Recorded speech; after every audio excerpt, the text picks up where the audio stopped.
Hello guys and welcome back to Silicon. So today I am trying something new.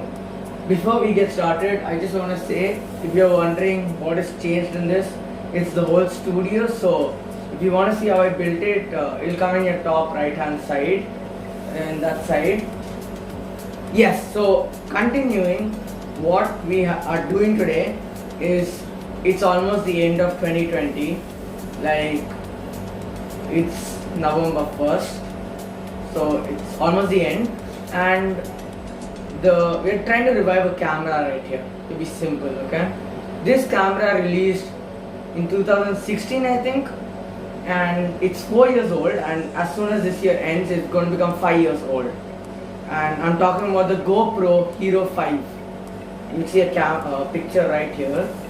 So we are trying to revive that camera, and we're gonna see if it matches to 2020 standards. So is the photo quality still good? Is the videos good? And we're just gonna talk about that. So before we get started, make sure to subscribe. The button will be right down there.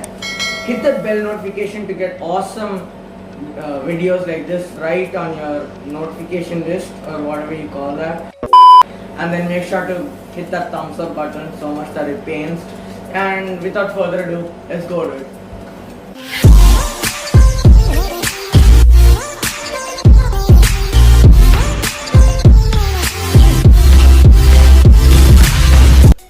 This is the GoPro Hero 5, and then it comes with this kind of housing because it's an action camera.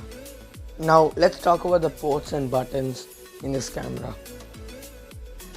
So we have the screen in the front which shows the resolution, the battery life, and which has a lens. Then there's the microphone below with the battery and a mode button to switch modes. And then there's the capture button for recording videos. There's a small microphone on top, and we have this screen here. Now let's look at how good it can record, the resolutions and the megapixels. Speaking of video resolutions, you can find the tab in the bottom left hand side. We have 4K, 2.7K, 2.7K and 4:3 ratio, 1440, 180p, 960, 720 and 480p. And the FPS is from 24 all the way to 240 frames per second. So that's really good. Well, I've seen many people hate GoPro cameras because of the wide lens, but don't worry, there's a narrow mode which you can take like normal videos. Now let's look at some video samples and some photo samples. So if you can look here, the video quality is okay, but up to 2020 standards, it is not that great, that popping. It's good for action, but if you edit those videos and you give them a little color correction, it makes the colors pop and it gives a little more better. So if you're gonna do editing, then this will be a little better for you.